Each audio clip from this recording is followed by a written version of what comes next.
Yo, what is going on YouTube? It is your boy GZTV. I'm very late night recording this, but we are here to talk about briefly some of the games from Wildcard weekend. Actually, I'm going to talk about all of them because if I only talked about the good games, we only talk about Commanders, Buccaneers, and I don't want to do that. I want to give you guys a full-fledged video every single week of the NFL season. So we're going to get into it. We're just going to talk about all the games. There were 6 this week, so this is going to be shorter than your traditional run-of-the-mill weekly recaps from the regular season, and it's going to get shorter as time goes on, obviously, because there aren't as many games to talk about. So let's go. Let's start off Saturday, January 11th, where we have, they did a weird thing this year where they did the AFC the first 3 games, and then they did the next 3 games the NFC, but interesting stuff there. Obviously, we have the Chargers versus the Texans game, though. Texans intercept Justin Herbert a career high 4 times in a 20-point win over the Chargers in the wild card playoff. Derek Stingley says the Texans aim to force 3 turnovers a game, and a very, very underrated defense in the NFL is the Texans. And Derek Stingley, a very, very underrated young defensive back in the NFL, and it's great to see them go out there. Now, obviously, the big question for the Chargers isn't just like Justin Herbert and their coaching situation. Well, Harbaugh's great. I think the big thing is Khalil Mack and what he's going to be doing in the league for the future, and I saw some things that the Packers might be getting him in free agency if we get the chance. I would love that. I know he's getting late into his career. I know he's getting old. Dude, to have a couple of good years of him, that would be great. You know, you look at Justin Herbert, he threw 242 yards and a touchdown, but the guy had 4 picks. This is possibly one of the worst games of his career, and it came in a playoff game that I think the Chargers should have won. In all honesty, I think the Chargers should have won this game. You know, CJ Stroud, 22 for 33, 282 yards and a touchdown. He did throw a pick, but he definitely didn't throw 4, and CJ Stroud played better this game than he has in recent times, so that is great to see. Joe Mixon had 106 yards on the ground with a touchdown. Great receiver battle between Ladd McConkey and Nico Collins, though. Ladd McConkey, 9 catches, 197 yards and a touchdown. That guy is going to be a problem in this league. Nico Collins, 7 catches, 122 yards and a touchdown, so that's going to do it for the game. Getting into that night game, we have the Steelers and the Ravens, a division matchup in the playoffs. I love watching these. These don't happen too often, and when they do, it's awesome. Lamar Jackson and Derrick Henry lead the way as the Ravens run over the rival Steelers. They win it by 14 in the AFC playoffs. Lamar Jackson handed off to Derrick Henry, then slid out to the left as if he still had the ball. A couple linebackers shifted into Jackson's path, leaving the middle open for Henry to run through, and man, oh man, we've been talking about, the elite pairing on paper, and just, it's not always easy to go out there and execute this, and they fucking did it, and they played some really good football in this game. Of course, I expected them to win this game pretty easily. I know the Steelers are good in the regular season, but we've seen what they've been doing in the wild card the last couple of seasons, and Mike Tomlin has not had a great playoff run over the last decade or so. There you go. Russell Wilson didn't play bad. I mean, you can blame him and talk shit all you want. This really wasn't that bad of a game for the Steelers. I mean, 20 for 29 passing, 270 yards and 2 touchdowns. In terms of passing, he outplayed Lamar, who threw 16 for 21, 175 yards. He had 2 pass touchdowns. Obviously, the big problem is that Najee Harris didn't really do much, and you have Derrick Henry going 26 carries, 186 yards and 2 touchdowns. That guy's a fucking beast, and obviously George Pickens played pretty well for the Steelers in this game. 5 catches, 87 yards, and a touchdown, while Isaiah Likely had 3 catches for 53 yards. It's just, the run game is going to be hard for any team to stop in the NFL, and obviously we're getting elite football coming up with the Ravens versus the Bills. I cannot wait to talk about that game on the channel. I hope it's going to be close. We will get to the Bills game in a little bit. So let's get into the Sunday games. First, I do want to get to the Packers because, my goodness, this game couldn't have gone any fucking worse for us, and I just want to say, really good season for us. I am very happy with how this turned out. I mean, we kept it we were within 2 scores of beating a team that we weren't supposed to. With all the penalties and with all the weird calls they made this game, I know, the refs win the Eagles the game. No, they didn't. But there were some plays, especially the beginning of the fucking game, that defined a lot of things. As Jalen Hurts tosses 2 touchdown passes and Dallas Goedert throws 3 stiff arms to lead the Eagles past the Packers, they win by 12. Dallas Goedert fired 1 stiff arm to a Packers defender, smacked him again, and then in a sports city known for its Broad Street bullies, dispatched 1 final shot to the face on its way to the end zone. To a point, I think that should be a penalty. I was kind of discussing this with somebody on the internet. Someone was kind of talking to me about it, and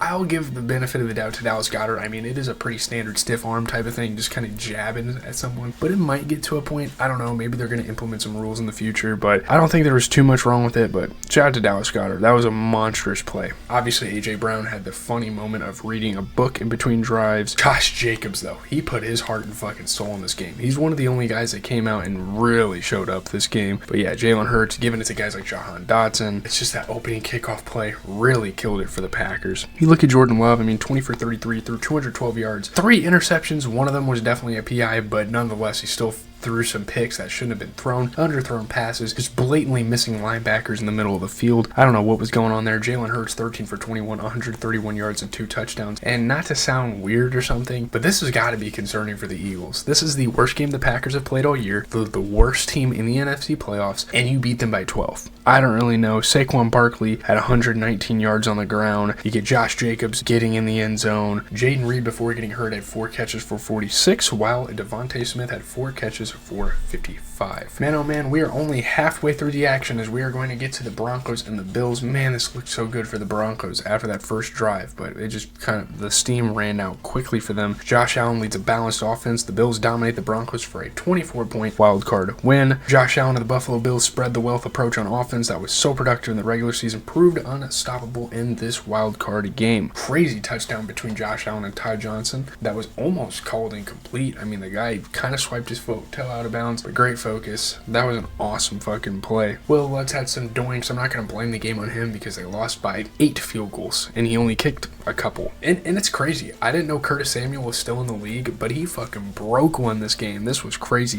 55-yard touchdown this late in his career. Love seeing that. A huge hit from Ray Davis in this game. Hopefully he's okay for the next round. The fake punt was fun. I really like Marvin Mims, dude. I think he has a really dope future in the league. But looking at things, Bo Nix, 13 for 22, 144 yards and a touchdown. Honestly, not a bad playoff kind of debut as well. And we'll get to the other rookie that had a great playoff debut up next. But Josh Allen, 20 for 26, 272 yards, 2 touchdowns, just an MVP type performance. He played incredible. And I mean, Bo Nix, shout out to him as well. 4 carries for 43 yards on the ground, doing a little bit of everything. James Cook, one of the more underrated running backs in the NFL, just playing good all season. 23 carries, 120 yards and a touchdown. You get Cortland Sutton going 5 catches for 75 yards. And Curtis Samuel had a great game. 3 catches, 68 yards and a touchdown. So shout out to the Bills, just proving that they have one of the best offenses in the league, and that's kind of that. Again, one of the only good matchups from this week was the Commanders-Buccaneers. I was pretty disappointed in a lot of teams this week, and we will get to another team here in a second. That game just concluded like 2-3 hours ago. My God, I don't know what was happening in the wild card round, but Jaden Daniels leads the Commanders to their first playoff win in nearly 7,000 days. They win by 3 over the Buccaneers. You get new owners, you get new general manager, a new coach, and a new franchise quarterback. This is a new era in Washington football, and it is fucking amazing. It is very entertaining to watch, and honestly, at this point, I am rooting for them in the NFC. I'm probably either rooting for them or the Rams at this point to win the NFC, because I do not like the Lions or the Eagles. Zane Gonzalez fixing his hair about 50 times was a topic of discussion. He doinked in a field goal. It's their first playoff win in 20 or like 19 years or something like that. Huge 4th down gambles again and again, man. I really like Dan Quinn and how he was calling this game, having kind of the Dan Campbell type of approach to it. And he threw the touchdown to Terry McLaurin on 4th down. That was huge. Obviously, Baker Mayfield had a costly fumble, but we can't discredit him. He had a fantastic year, and he found his spot. He found his wings in this league. Obviously, Bucky Irving played pretty good, got in the end zone, and, you know, Baker's always going to have Mike Evans by his side for the rest of Mike Evans' career, at least. That's a franchise player. So they have a lot of hope going forward, and I mean, Baker Mayfield, 15 for 18, 185 yards, 2 touchdowns. For what it's worth, I think he played pretty damn good for what he was given. Jaden Daniels, 24 for 35, though, 268 yards, 2 touchdowns. I mean, what a playoff debut that is. And, you know, with the help of Terry McLaurin, who had 7 catches, 89 yards and a touchdown. That's awesome. That's going to be a great pair, a great duo moving forward for this franchise. Mike Evans had 7 catches, 92 yards and a touchdown. Again, it really sucked. Like, either way, whoever won this game, it would have sucked to see the other quarterback get eliminated. There's always next year for the Bucs. I think they have a lot of hope here. As we close out Wild Card weekend and the recaps with the Vikings and the Rams game. The Rams overwhelmed the Vikings by,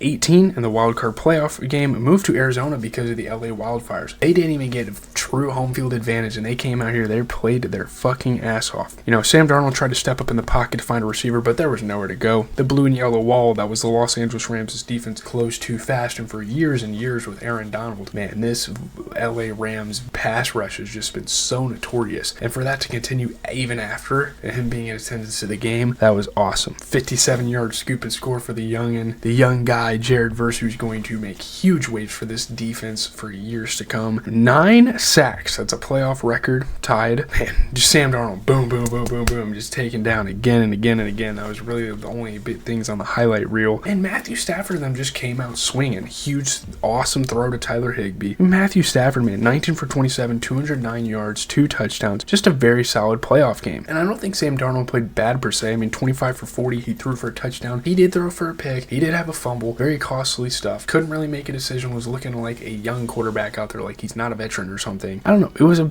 It sucked to watch him like that, but just a really good defensive effort from the Rams at a point. TJ Hawkinson had 5 catches for 64 yards and a touchdown, and Tyler Higbee had 5 catches for 58 yards. So kind of a battle of the tight ends there. But man, if you're a Vikings fan, what do you even do from here? I mean, what do you do as an organization? Do you give Sam Darnold another season, or do you give JJ McCarthy the keys, or do you even try out Daniel Jones? They have a lot of options there, but that's going to do it for Wildcard Weekend. Like I said, that is going to do it for the video. I might do some introductory editing. I might not. I am very fucking exhausted right now, so I'm probably going to go to bed in like 20 minutes anyway, so I'll probably get the clips together, kind of load them up on CapCut. Really appreciate any of you guys that stick around. You guys are doing great on my Squid Game videos, and I just posted a second one. Go check that out on the channel. But this has been the Wildcard Weekend. Again, every single round of the playoffs, we will be talking pretty in depth about every game, and I'm probably going to be talking about them more than regular season games because they're important games. It's win or go home for a lot of teams here. Anyways, leave a like, comment, and subscribe. As always, it has been your boy GZTV giving you guys these recap videos. You know, once these are over, we're definitely going to be shifting more to like a TV mindset and focusing on like the TV shows I've wanted to watch on the channel because there are plenty of them. I've been coming up with them. Squid Game, we have that Dexter series on Paramount Plus that I'm probably going to watch. The Wire, we have all sorts of different things. So, peace.